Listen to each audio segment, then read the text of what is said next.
guys, Kristen Collins touching in to see how your 2021 is going. Definitely have a lot of reflection going on about how this isn't unfolding the way that I had thought. Still experiencing a ton of turbulence and change. So today I really wanted to talk about how do we preserve and or just find our mental health and well-being, and how challenging it has been for about a year now, and just touching in with a couple tips on how we can go ahead and relocate or maybe find for the first time our mental and emotional well-being. And the number one way that we're going to be able to navigate the uncertainty of this pandemic is to embrace the impermanence of life. And as you reflect on the past 12 months and think about how different things probably are for you too. My husband and I have sold our home, sold our boat, moved, I quit my job, I started a new company. I wake up every day and I'm just completely in awe of how different life is, and really am getting comfortable with the fact that there is nothing guaranteed in life except for change and impermanence. So I touch in with you today for tip number one as to how are you managing or mitigating or navigating impermanence. We're going through right now, we lost a family member to cancer about a week or two ago. We're transitioning a family member to hospice today. And we're also facing the aging of our 17-year-old puppy dog. Just three whammers like in 1 month that make me really pause in the beginning of 2021 and have to sit in the discomfort of impermanence. So tip number two would then be, how are you in the present moment? Are you living in the past? Are you fretting about the uncertainty of the future? But as our second point of reference for emotional and mental well-being, how are you taking in the present moment?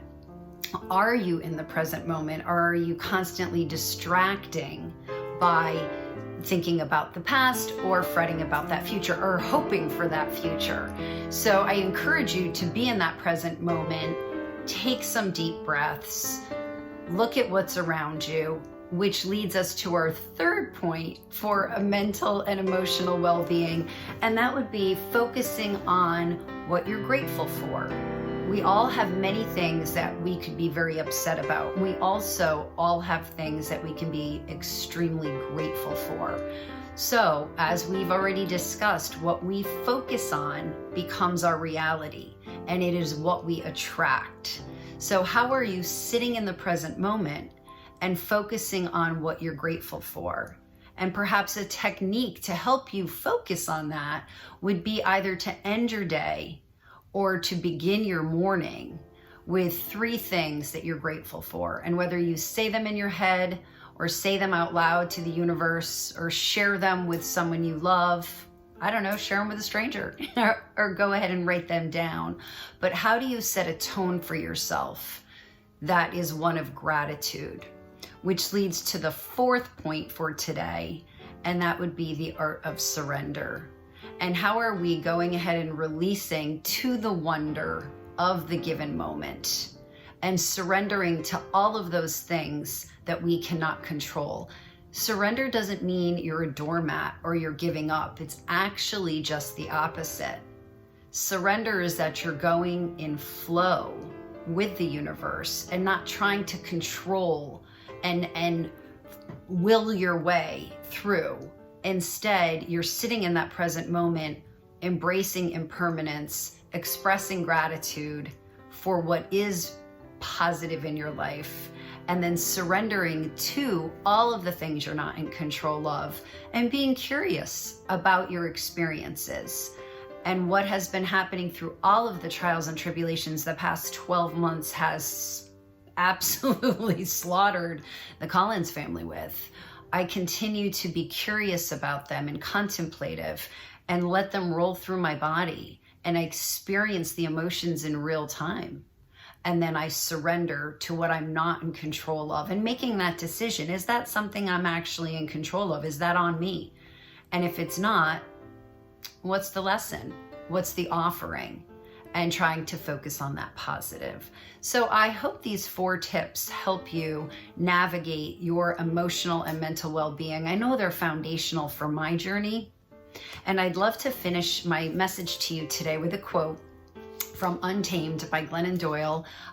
Still like a New York Times bestseller, still a book that I pick up and occasionally thumb through to look for something that I highlighted almost a year ago when I read it for the first time. And I just continue to use it as a source of inspiration. And I know when I open the book and I come across something I highlighted previous, I'm revisiting it for a reason. And today I found this little paragraph that reminded me of what I wanted to connect with you guys on. So I'd love to share it with you. Glennon shared, "My goal is not to remain the same, but to live in such a way that each day, year, moment, relationship, conversation, and crisis is the material I use to become a truer, more beautiful version of myself.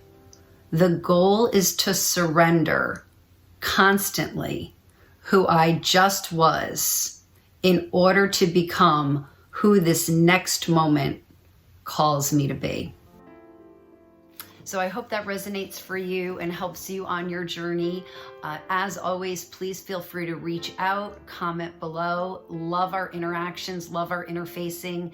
Appreciate your feedback. It helps me think more contemplatively and connecting in community. Even though this is this virtual space, I miss the physical connection, but it's also vital to our mental health, is being able to be connected and support one another as we witness the unfolding. I hope you have a great week, and I really appreciate our shared community, and I look forward to seeing you next time. Bye.